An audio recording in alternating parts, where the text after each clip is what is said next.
I'm Glenn McGinnis, and welcome to Outburst. This week, reconciliation.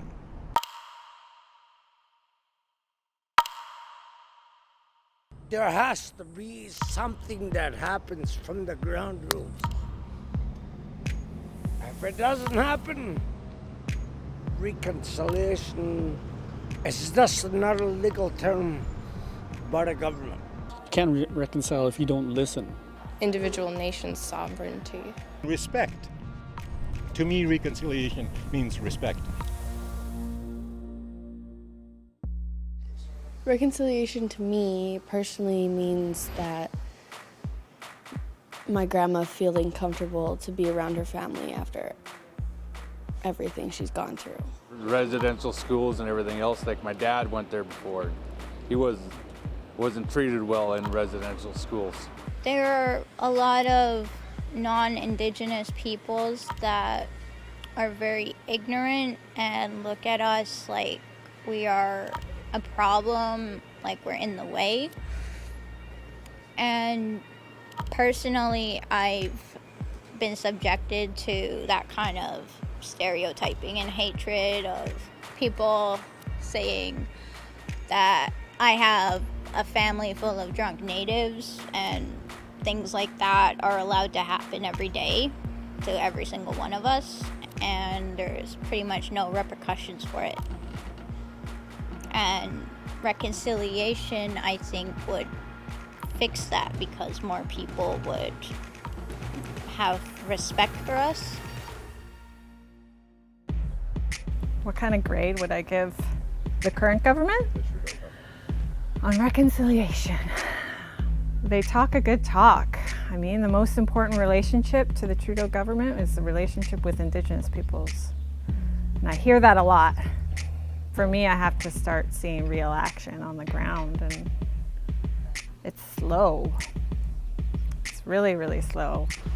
The grade right now wouldn't be so good. It would be maybe a solid D. But for me, I like to see some real action on the ground. They talk about rights and title and health and welfare and children and families. I want to see some legislation pass. I think Indigenous voters will play a significant role, because I don't even know who I'm voting for yet.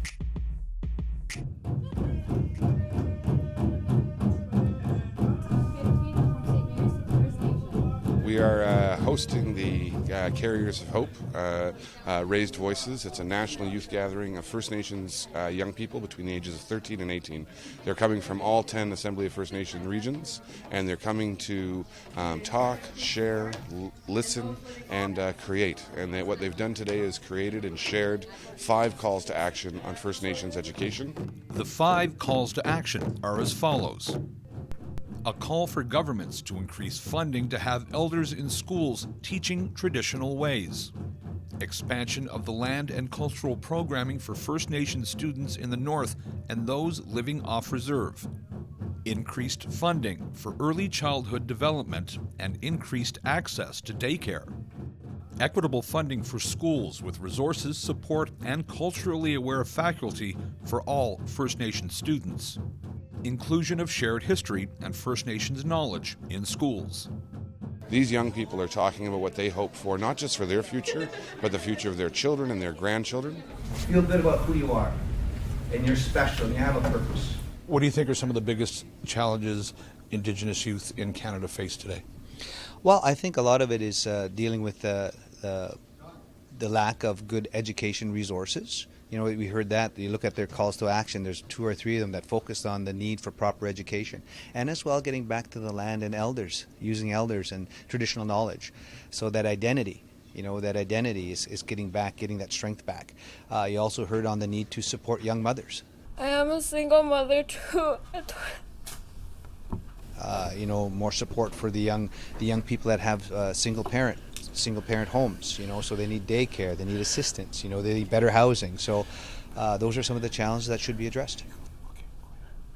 2 are 23 months old, and I work with youth at my community arena. which is a full-time job for literally both. Most nights, I stay up till 2 a.m. or 4 a.m. to finish my assignments. Most days, I run on 3 hours of sleep. My message was for teen parents across Canada because I understand the struggle of how hard it is to have a baby on your hip.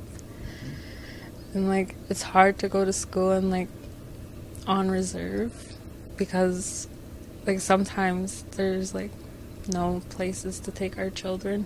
We want to listen to their issues, their concerns, and say, how can we incorporate them into the work that we're doing every day at the Assembly First Nations? So, and we also want to encourage them, you know, and for education and to persevere, because they're all going to have impacts on their families, communities, and nations. So it's a way to provide hope for them. We call on the Assembly of First Nations. I think people should understand our teachings, our medicines, our lessons, everything in the spiritual ways, in our traditional ways, I guess. And I think more people should realize our cultural knowledge and everything like that. So I wanted to be proud of myself. I didn't want to be ashamed of who I am. I wanted to make change for future Aboriginal kids across Canada, and I want to see kids go to school and not being disgraced for who they are, and to be proud for who they are. We're all youth, and we all come from pretty much the same background. We all face the same difficulties in our communities, and so I really hope my experiences could help other people, and then I would take their experiences and take them back to my community and share the knowledge that I've learned. In the work that we're doing on self-determination, it's, you know, what it says in my mandate letter is to accelerate the progress to self-determination. So First Nations control over First Nations education means that those systems will incorporate these calls to action that the youth have identified as their most important. Some of them link very tightly with the TRC calls to action, but it's very important that this number one for them was access to elders and traditional knowledge. They have so much adversity in their lives every day, and I was just so impressed by their power and their strength, the resiliency that they shared. They got up here in front of people to share their story, and I think through that resiliency and strength, they're gonna be leaders. They're leaders already, and they're gonna have a huge impact in a positive way for themselves and their families going forward.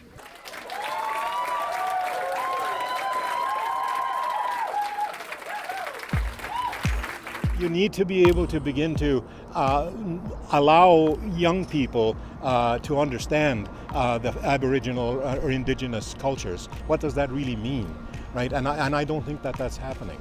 Reconciliation to me means making peace with my past.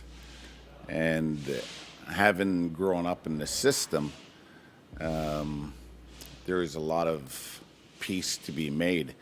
And to me, that came through the way of studying First Nations history.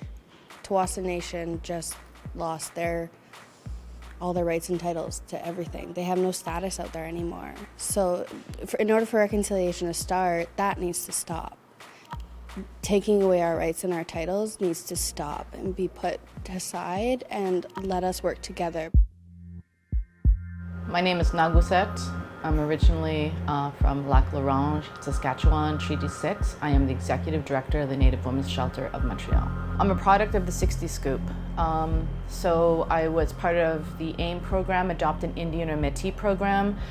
I was living in Thompson, Manitoba, and my image showed up in Montreal for Jewish Family Services as a child that could be adopted. And my parents in Montreal my adoptive parents in Montreal who were Jewish saw my image and then sent me to come and live here in Montreal. So I was 3 at the time. I was in a foster home. I was living with my sister Sonia. We were like in the same bed practically every night. And when I was chosen, I literally disappeared. And this was incredibly difficult on my sister, the separation and the lack of any follow-up in terms of where I went, you know, if she could try to contact me. There was no information, and it really impacted her. I think you also need to sort of understand that we are resilient, that the government did everything that they could to get rid of us, and yet we are still here, and we are finding ways. We are learning your ways so that we can move forward in society and be strong and help others. And because I survived the 60 scoop, because I was able to find a path, it's my responsibility now to help others that are still struggling on their paths and to bring them up. And that is what the Canadian government should be doing. However, you know, Native Women's Shelter, we are underfunded. We are often creating projects to help those not just at the shelter, but when they leave the shelter. I'm only one person, right? So it's real. I can't speak for everyone, but I feel like what happened with Jody Rabel Wilson is going to have a huge effect for Indigenous people. So I think that if you help Indigenous people, we would probably vote more, but this is not what we've seen. So, and honestly, I can't think of any Indigenous people that actually goes to vote. I can't think of anyone offhand, and I know lots of people.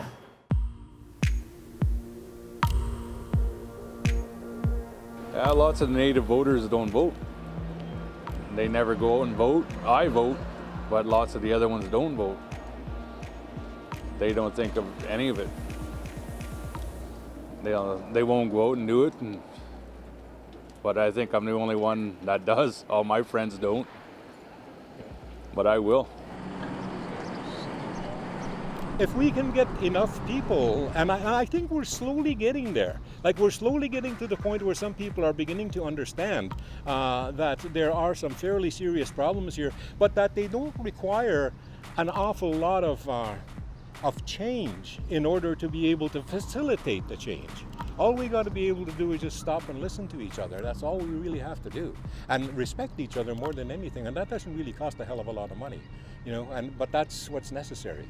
And so I think with the current government, and I don't know, see, the Attorney General fiasco with the young lady from BC, I'm still not quite certain about the story of the reason why they were fired.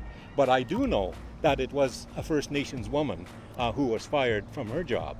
And if I pay attention to what she's saying, she was being coerced to do something that she didn't believe in, and as a consequence was kicked out of the cabinet and then resigned from the government position.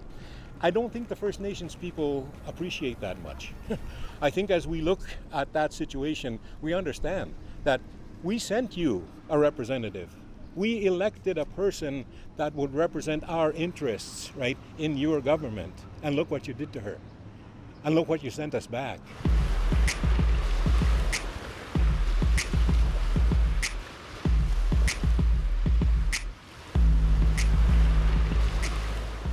Reconciliation, it's a process where we've reconciled the relationship that's been one of colonial settlerism, of genocide, of cultural genocide, and what that means to not only the Indigenous communities in Canada, but also Canadians.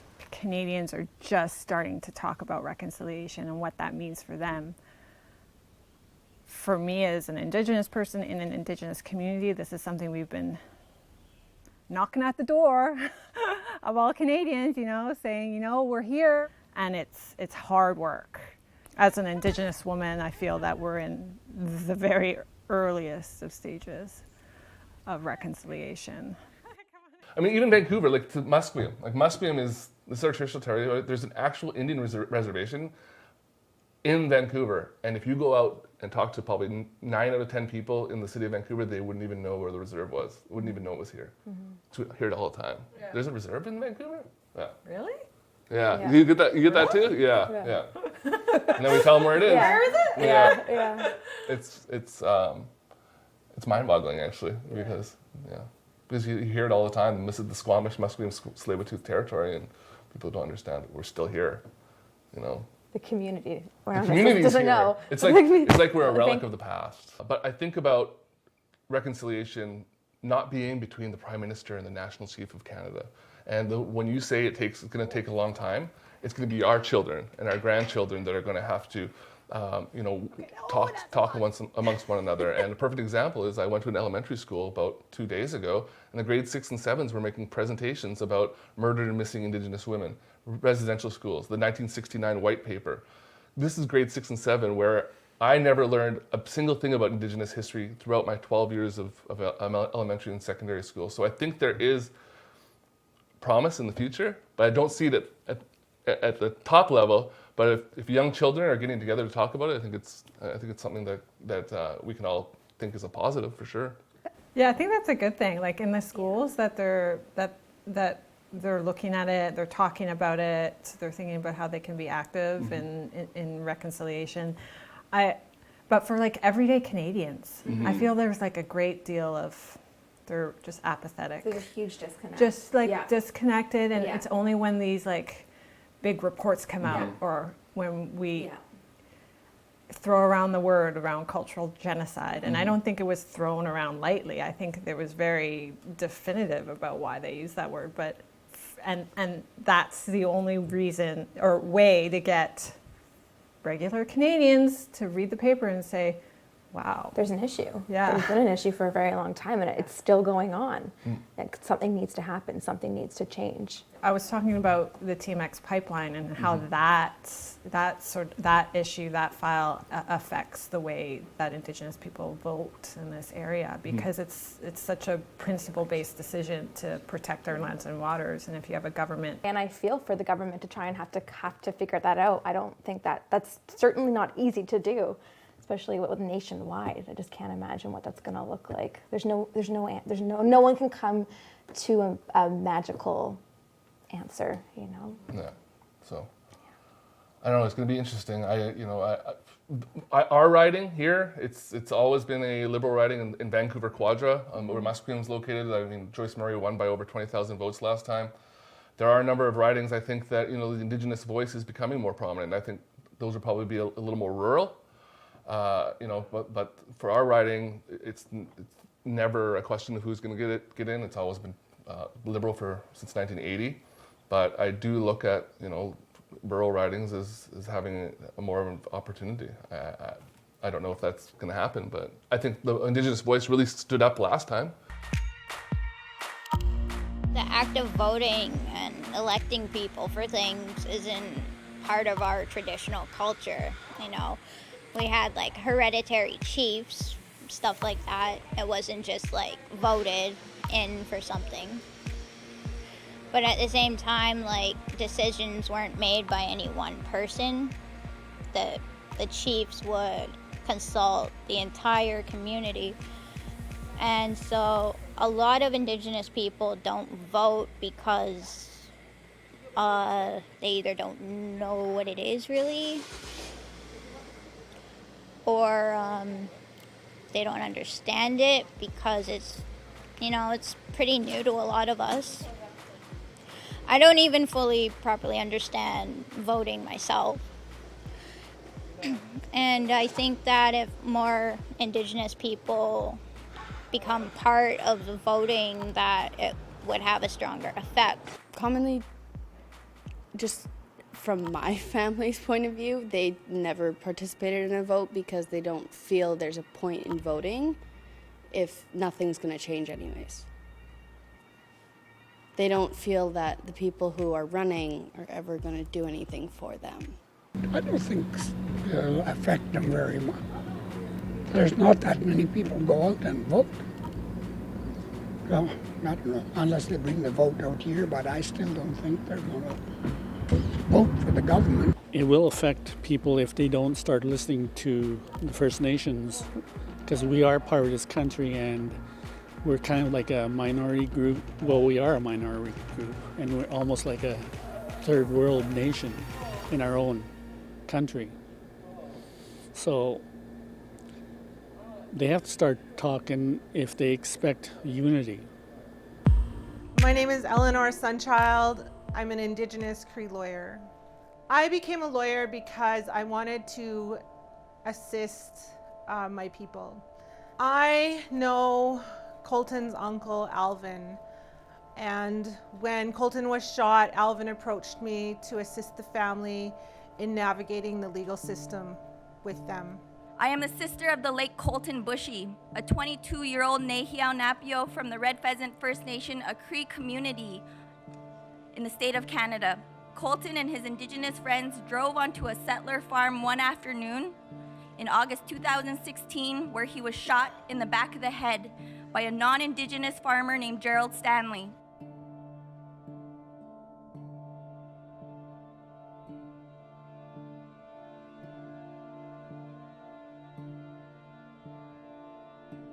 The climate in Saskatchewan has always been divided. In this area, there's been a lot of animosity, a lot of racism for many, many years, many generations. That's not strange to us. Injustices remain unspoken, racism remains unspoken, but we see the discrimination and the racism becoming more blatant, and unfortunately it was the killing of Colten Boushie and the subsequent trial that really exposed these two, the racial divide within our province. We don't just speak for my brother Colten. We represent all those who have also went through the process and received no justice and face all the systemic discrimination that we've endured. We stand here for them. We're pushing for a royal commission at the federal level to look into the systemic injustice within the justice system. The justice system also needs to understand the true history of what happened to Indigenous people in this country, because that is why we have so many Indigenous people in jail. Our communities are full of trauma and grief left over from the Indian residential school era and the intergenerational impacts of that abuse that happened in those schools. We talk about unity, we talk about reconciliation. What are you going to do? As human beings, as people within your position even, what is your answer to this going on in Saskatchewan? We'd like all politicians to support that and to speak about that if they're really genuine about reconciliation within our country. I care that our people are doing the things that they feel they have to do. The election isn't going to change anything for us. You know, the change is going to come from us, not from any political party. The change is going to come from people like Jody standing up and saying, this is my truth, and role modeling for many of us who maybe aren't strong enough to do that yet. And we'll change it, and maybe we'll have some allies in the new government, who knows, because there's always one or two. But my hope and the things that I know are going to happen are going to be done by our people. And again, I just want to reiterate that it's not that I don't care about non-Indigenous people, but we've been looking after them a long time. And it's time that they got up, pulled themselves up by their bootstraps and looked after themselves.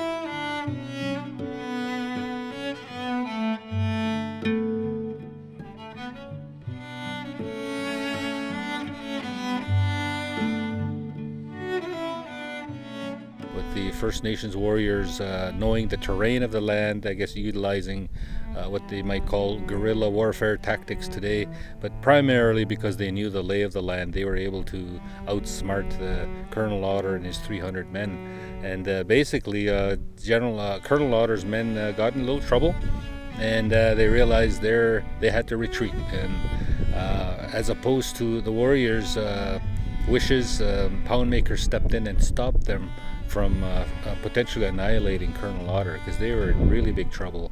And Poundmaker that day, I think, saved a lot of lives.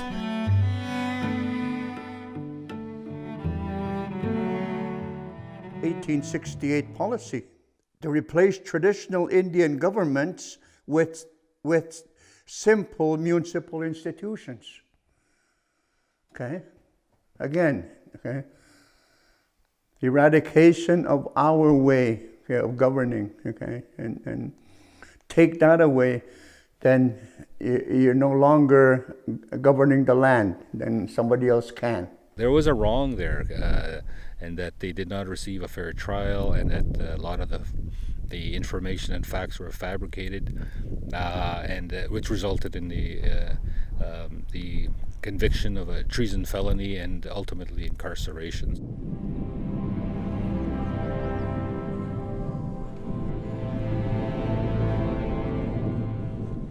And so, as an important symbol for our desire to revitalize our relationship with the Poundmaker Cree Nation, I am here today on behalf of the Government of Canada to confirm without reservation that Chief Poundmaker is fully exonerated of any crime or wrongdoing.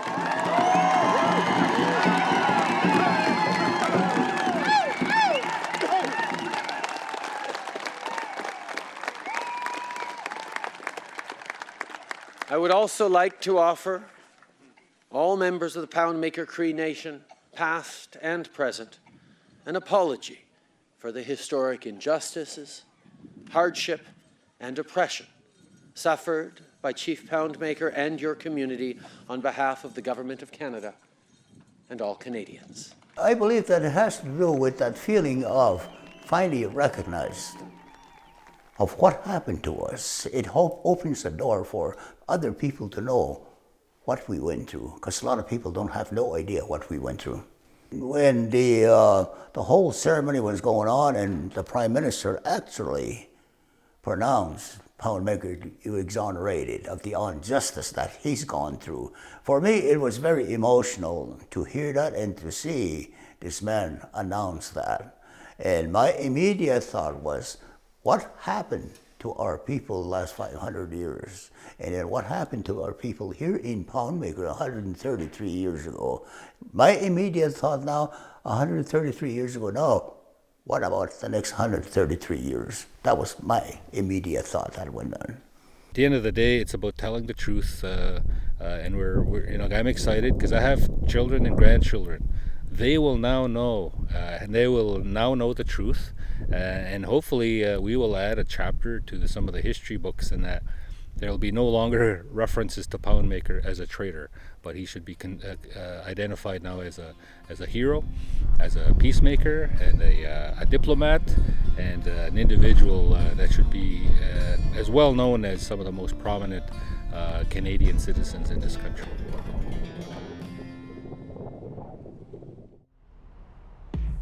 That's all for this episode of Outburst on the Cable Public Affairs channel. I'm Glenn McGuinness. If you have any comments or question ideas for this show or any other show, you can find us on social media. You can also find us on our website at www.cpac.ca/outburst. It's your turn to speak up, and we're listening.